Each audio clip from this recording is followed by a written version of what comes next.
Baik, Assalamualaikum warahmatullahi wabarakatuh. Waalaikumsalam. Assalamualaikum warahmatullahi wabarakatuh. Perkenalkan, kami dari kelompok 4 ingin mempresentasikan hasil diskusi kami yang berjudul Struktur Bahasa Indonesia, Ragam, Frasa, Kata, Klausa, dan Diksi.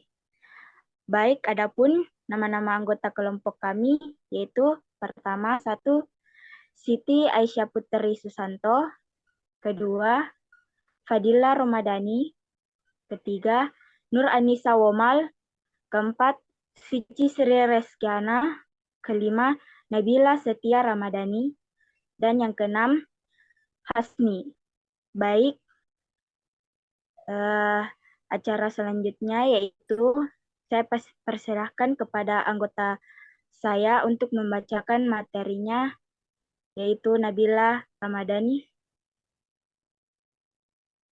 Saya persilahkan. Ya, terima kasih. Saya akan membacakan pengertian struktur bahasa Indonesia.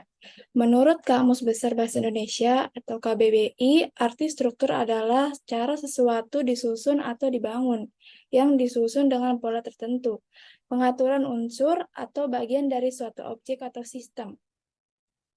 Selanjutnya, tujuan. Untuk menjaga komunikasi tetap berlangsung, maka diperlukan penggunaan ragam bahasa. Ragam bahasa adalah perbedaan cara berkomunikasi seorang untuk mencapai tujuan yang sama. Penggunaan ragam bahasa Indonesia akan atau maksud tertentu mengenai apa yang ingin disampaikan berdasarkan konteks yang ada. Terima kasih.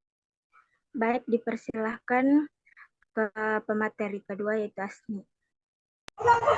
Baik, terima kasih. Saya akan membacakan materi selanjutnya yaitu frasa. Frasa tidak membentuk subjek atau predikat dan tidak membentuk makna baru. Berikut jenis-jenis frasa beserta contohnya. Frasa yang disetirik contohnya, jika tidak menyukai Bandung, kota kembang ini. B. Frasa atributif. Contoh, ibu kandung, 3 ekor, 3 merah, dan buku besar. Yang ke C, frasa apotisif. Contohnya, Raka, kakaknya, ibu kandung. Dan D, frasa verba. Contohnya, sedang makan nasi, sudah membaca buku. E, frasa nominal. Contohnya, baju kuning, tirai bambu, ayah ibu, dan dunia akhirat. Yang terakhir, F, frasa menjemuk. Contohnya ayah, ibu, siang, dan malam, darah, dan air, ketubannya. Baik, terima kasih. Selanjutnya saya persilahkan ke pemateri ketiga yaitu Fadila Ramadhani untuk membacakan materinya. Baik, terima kasih atas kesempatan yang telah diberikan. Di sini saya akan melanjutkan pemaparan materi mengenai struktur, yaitu kata. Kata adalah unsur bahasa yang diucapkan atau dituliskan, yang merupakan perwujudan kesatuan perasaan dan pikiran yang dapat digunakan dalam berbagai bahasa. Di bawah ini ada beberapa jenis kata. Yang pertama, verba atau kata kerja.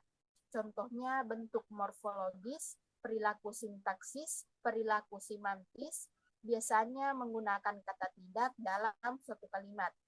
Selanjutnya yaitu adjektifal atau kata benda. Contohnya adjektifal dasar, adjektifal turunan, dan adjektifal frasa. Selanjutnya yaitu nomina atau kata benda. Contohnya berdasarkan bentuknya dan pronomina, persona, petunjuk, dan penanya. Selanjutnya yaitu numeralia atau kata bilangan. Contohnya numeralia takrif dan tak takrif atau tidak tertentu.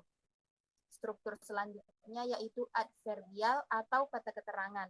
Contohnya bentuk tunggal dan bentuk jamak. Struktur yang selanjutnya yaitu interrogavita atau kata tanya. Contohnya apa, siapa, bagaimana, dan seterusnya. Struktur yang selanjutnya itu artikula. Contohnya sing, sang, para, kaum, umat, dan sebagainya. Selanjutnya preposisi. Contohnya di, ke, dari, pada, demi, di antara, di atas, dan seterusnya. Struktur selanjutnya yaitu demonstrativa atau kata ganti petunjuk. Contohnya ini, itu, di sini, di situ, berikut, dan seterusnya. Struktur selanjutnya yaitu konjungsi. Contohnya agar, atau, dan, hingga, di samping itu, oleh karena itu, dan seterusnya.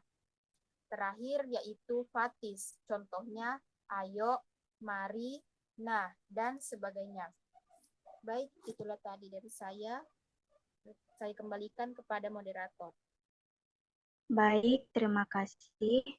Selanjutnya yang akan membaca materi yaitu Anissa Umal. Saya persilahkan. Terima kasih atas kesempatan yang diberikan kepada saya. Langsung saja teman-teman, kita masuk di bagian klausa. Klausa adalah kelompok kata yang berpotensi menjadi kalimat klausa, sering terjadi di dalam kalimat majemuk. Berikut jenis-jenis klausa.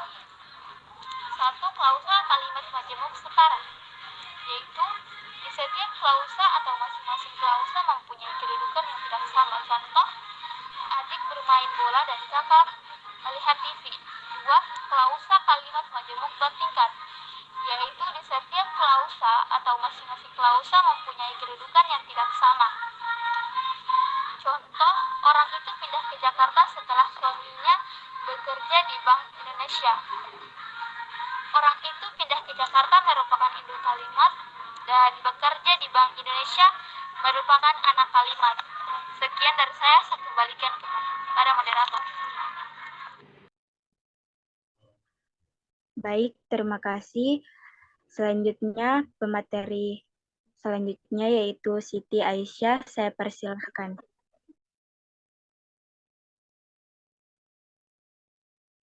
Baik, terima kasih.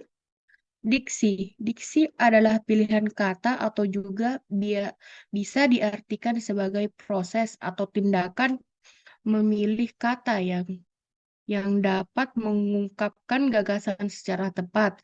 Hasil dari proses atau tindakan pemilihan kata disebut pemilihan kata. Dalam pemilihan kata, hal yang perlu diperhatikan adalah ketepatan, kecepatan, dan keserasian. Baik, terima kasih. Baik, terima kasih kembali. Itulah beberapa paparan materi dari kelompok kami. Selanjutnya saya akan membacakan kesimpulan dari presentasi hari ini. Kesimpulannya yaitu ragam bahasa ilmiah adalah salah satu keterampilan dalam menentukan properti yang tepat dan sepadan dengan berbagai jenis metode penulisan yang sifatnya ilmiah. Dalam bahasa Indonesianya pun memiliki karakteristik yang telah disepakati secara terdiri melalui sistematika yang terpadu, sehingga apa yang diinginkan disusun sesuai dengan tujuan dalam berbagai bentuk karya penulisan. Baik, itulah kesimpulan dari materi kami. Saya tutup dengan ucapan wabillahi taufiq wal hidayat. Assalamualaikum warahmatullahi wabarakatuh.